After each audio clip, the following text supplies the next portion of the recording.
Often entrepreneurs do push their health to the side. Yeah. And especially as you're helping with leading people through a part of their entrepreneurship in terms of branding and marketing, I think being able to weave in your health coaching is probably what sets you apart and makes you very appealing to health entrepreneurs. Like one of my values as a brand, wellness is still there. It's such an important part for an entrepreneur because I'm like, if you're not well, your brain's not functioning well, you can't think on the fly, you can't deal with the stresses that come with running a business. So I think it's such an important part to be making sure all of my private clients, I'm like, tell me about your life. Like, how we show up in our business is also very reflective of our health, which is a lot of entrepreneurs put their health to the side in the startup phase or in the pivotal phase, which is okay for a small amount of time, but it's not sustainable. Not at all. When I was in network marketing, there was this whole like, oh, you know, you go through a season of hustle and you'll eat microwave meals and you'll eat Uber Eats. And it was almost like normalized. And I'm like, I don't feel good. And I'm like, no, I don't think that those two things need to be separate. I think you can look after yourself and be really moving forward in your business at the same time. It's just you need the tools and sometimes just someone to guide you. I don't know why we're so stubborn though. Like I said, you'll never put yourself in that position again because you now know better. Totally. How you feel as a result of that is now a bigger why as to why you don't let yourself get to that point. Without my health, none of it happens. Right. None of it. So then what are some of the non-negotiables now? You just mentioned infrared sauna. I got a sauna about 5 years ago. And so that's just a non-negotiable. Now I do weight training because I am 37 and I need to lift weights and I prioritize protein, which I was not doing. I was very much the girl who was healthy, but probably not doing all the right things. Like I was, you know, making my raw slice and eating a lot of salads, but I wasn't getting my protein and I wasn't lifting weights. And it changes as we get older. Exactly. And because I know that I'm edging closer to 40 and it's an important time for me to really look after muscle, bone, things like that. Really they're really the things that I prioritize massively. Meditating, things like that. Sleep, red lights. I feel like it's all the stuff that seems to be trending right now. But I'm like, has it always been trending? Just because we're in this world, we have always done it? It's a good question. I mean, for us, I feel like because we've been in that space for a long time, it's kind of like, oh yeah, we've got more information than we've ever had when it comes to moving through the next phases. Whereas in the past, women just kind of entered an abyss and it was like, whatever happens now, who knows?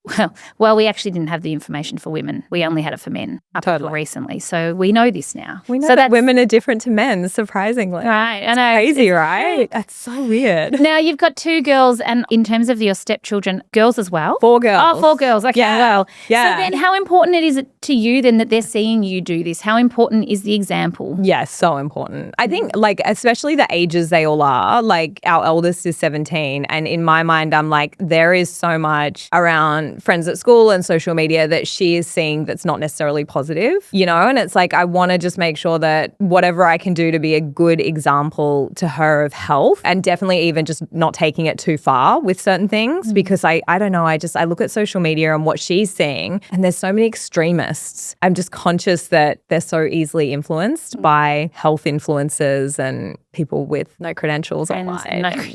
Trends. She's just great. All the things. But also, how do we know where the line is in that? Because we want to be inspirational. We want to also we're working mothers. Yeah. I get torn between being driven, determined and setting that example for especially Olivia, but both kids. Yeah. But also being home and present. It's a juggle, right? Balance doesn't exist. It doesn't. I wish I had the secret sauce. Like sometimes we go too hard in one. Best. You do your best. Well, and my thing is communication. I think what Adam and I have done really well with the girls is great communication. So like I told you, he's just gone away. And so I'm solo mumming the 4 kids for a little while. Just little things like him sitting down with the girls and just, hey guys, you know, Ange is going to be doing 3 hours of driving every day to get you guys to all your activities and things. And she's working. Like just good communication. You know, he's like, help her out. Make sure you keep your rooms clean. Do the dishes, things like that. And even do you have a formula for helping kids keep their rooms clean? Because I'd love to know what that is. If anyone does, like I'm like, if anyone out there is a parenting coach who knows,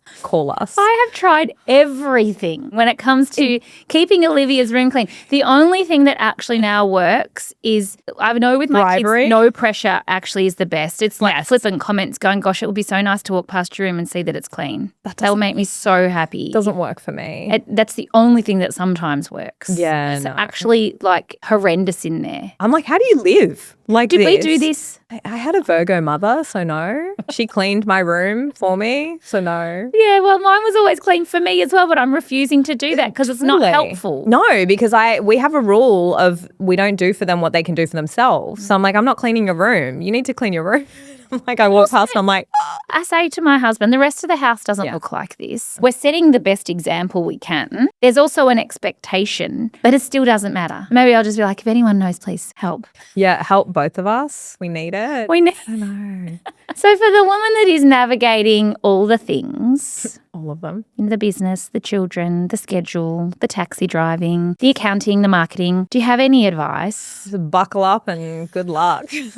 I'm joking. Look, for me, I live by my schedule as much as I can. I'm a little maybe over the top for some, but I schedule as much as I can. I schedule laundry and we have a cleaner and she puts our clothes away. So I'm like, I schedule that Mondays I do the laundry in between calls. Everything is in my calendar. I laughed on a coaching call because I realized my bananas were going black. And so I scheduled that I was baking banana bread with the kids yesterday afternoon. I'm like, that's what keeps me sane personally. Right. But also creating kind of boundaries around certain things. We're really clear that when the kids are home, we're not working. And because we're a blended family, we have our kids 50% of the time. So when our kids are home, I don't book a hair appointment or to get my nails done. I'm not doing anything like that when the kids are around. I'm really maximizing my time with them because I only get half. It does make a bit of a difference when you're split like that. I have 50% of my time with no kids, which is when I prioritize working my butt off and my relationship. So it's like we do date night every second week when we don't have the kids. Again, our boundaries are really strong of if a friend calls us and says, hey, let's go out for dinner this Saturday and we have the kids, we're like, no, we can go next Saturday. Right. Unless it's like a wedding or a